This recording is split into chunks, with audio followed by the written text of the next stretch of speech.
What content do I need to buy to play Guild Wars 2? Do I need everything? Is all I need the final expansion? What even is Living World? Hello everyone, my name is EK and these questions pop up online over and over again. While buying Guild Wars 2 may look weirdly complicated at first, it's actually very straightforward once you know how it works. I'm going to ask you a question, and based on your answer, I will tell you what to buy. But first, let me give you an overview of the content available. First, we have the 4 expansions. There are Heart of Thorns, Path of Fire, End of Dragons, and Secrets of the Obscure. Then, between the expansions, we have Living World seasons. You can see these seasons as if they were expansions, but they were released in an episodic format. On the screen right now is a full chronological overview of all the content. Now, let's talk about the different purchasing options. Are you planning on starting this game and you're just doing research before you start? Well, you're my kind of person, but the good news is that the game is free to play, so just go and enjoy the base game and return to this video when you want to make a purchase. Do you just want to play the newest content because that's what your friends are playing right now? Well, in that case, you could just buy the Secrets of the Obscure expansion, which came out last year. This, however, is the worst money to content ratio because it's the most recent content, and I would not generally recommend going this route unless you have the aforementioned reason of wanting to play with your friends or something. Now, let's talk bang for buck and how do you get a lot of content for the smallest price. Well, you can grab the Path of Fire and Heart of Thorns expansion bundle. This one has very deep sales very often and gives you access to both the 2015 expansion as well as the 2017 expansion. And due to Guild Wars 2's horizontal progression, these expansions are still very much alive. I'd wager Heart of Thorns is still the most played open world expansion to this day due to the amazing map and event design. Are you looking to buy everything, but you're not even sure what the final 2 options really are? We have the standalone End of Dragons expansion. And we also have the Elder Dragon Saga Complete Collection. This is where I believe most confusion is created. So, for the base price of 60, you can buy both Heart of Thorns and Path of Fire in the bundle, as well as the End of Dragons expansion standalone, or pick them up in a bundle for 50. But then there's also the Elder Dragon Saga Complete Collection, which goes for 100, so then what is that? Well, this final package includes all of the 3 previously mentioned expansions, these being Heart of Thorns, Path of Fire, and End of Dragons. However, these also include the Living World episodes that take place between these expansions. The reason there are different packages is that Living World is available for purchase in-game. This means you can use a gold to gems conversion to buy these without having to spend your hard-earned money. So, to simplify and recap, you just want to play this game, try this game, just go play the free version and then come back to this video and I'll break it down for you once again. Want the most recent content? Grab Secrets of the Obscure.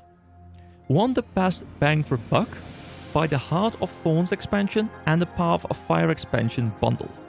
Want to buy all of the expansions, but buy Living World through in-game means because you prefer having money over having gold in-game? Buy the stand-alone expansions. Do you want to own everything without having to grind any gold in-game for it whatsoever and you actually prefer spending a bit of money for it instead? Then buy the Elder Dragon Saga Complete Collection and then on top of that buy the Secrets of the Obscure expansion. So I want to quickly talk about pricing as well, because this may seem a little bit expensive for a game, and on one hand, you are correct. So let me break down why it is a little bit more expensive than most MMOs, and it's that the base price, just to break it down real quick, is 100 euros for everything except for the most recent expansion, and then 25 for the newest one as well, which puts up the total to 125 euros if you buy everything while there is no sale going on, which fortunately is quite often the case. But if you buy everything right now, when there is no sale going on, it will be 125 euros, and I'm assuming dollars as well. So then why is it so expensive? Well, it's because the old expansions are still played to this day. The old expansions still have a lot of content, and you can kind of see them as if they were all on the same level, because they are. You don't have a different gear cap. They all bring their own content, they all bring their own features, they all still have their value. While in most other MMOs, you'll be playing the most recent content because that's what people are playing, that's what people care about, and nobody's even playing the old stuff anymore. People are still playing all of the old content. You'll still find people in all of the old maps, and that is the reason why they don't just give them to you and you still have to buy them, because they still have a lot of value. Also, quickly, let me tell you, if I were a new player, what I would do if I were not, in a position where I could just buy everything freely and I had to actually really think about my money. So, I would start off by playing the free-to-play version and just see, hey, do I even like this game before spending any money? So, let's assume I make it level 80, I enjoy this game, I play through Season 1, which is part of the base game, so don't worry about that one, you can play that one for free. I make it all the way to the end of Season 1, and I really feel like I want to continue. Now, Season 2 is a barrier here, because Season 2 is the first paid piece of content. What I recommend here is, if you have the gold to do this, you buy that one through in-game means, and you can play up until the end of Season 2.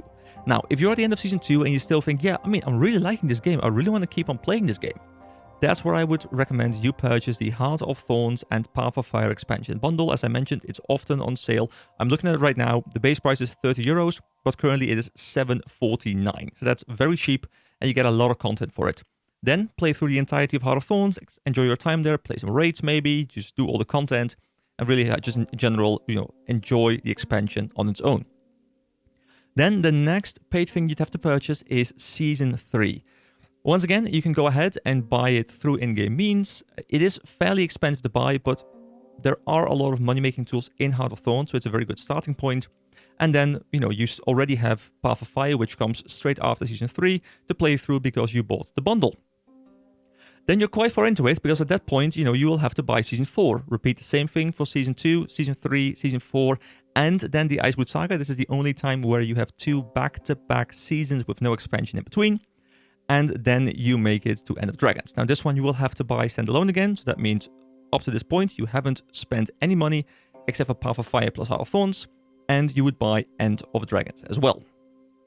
Then, once End of Dragons is also done, you are caught up with all the story except for the most recent expansion in Secrets of the Obscure, and you will have to buy those.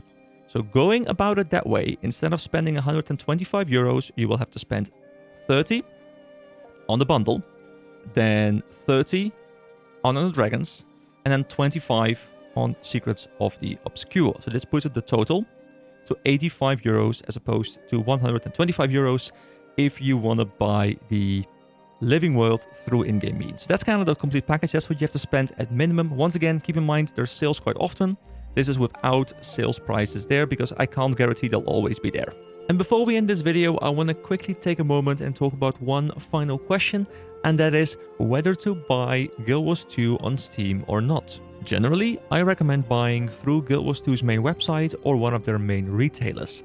The reason for not buying on Steam is that there is a system in place where you can link your Guild Wars 1 account to your Guild Wars 2 account and get some additional bonuses. If you ever want to go back and play Guild Wars 1 to try and get those bonuses, you will not be able to do that if you have a Steam account. They will not link up properly. Also, I quite like the idea of supporting ArenaNet, and buying through them or an official retailer is going to make them more money because Steam is going to take a cut. Now, if what you care about is having your game be visible on Steam, then don't worry about it, because you can just connect a non-Steam game to Steam and still use Steam as a launching platform. So besides a little bit of potential Steam integration, there isn't really an upside to buying on Steam, especially since, as far as I have heard, there isn't regional pricing, which is often why people purchase on Steam as opposed to buying through the official retailer, because I can totally imagine if you have a country where your currency is rather weak and having the regional prices is going to make a big difference, then definitely go buy there. But I think that doesn't apply for Guild Wars 2. Alright, I hope this very long rant has provided some clarity and not made things sound even more complicated than they are, because trust me, once you get into them, it's not that complicated whatsoever. So if you have any questions whatsoever, feel free to just comment and I'll do my best to help out. Have a nice day, guys, and let's make it a great 2024. Oh, and in case you were wondering, yes, I did win the PvP game.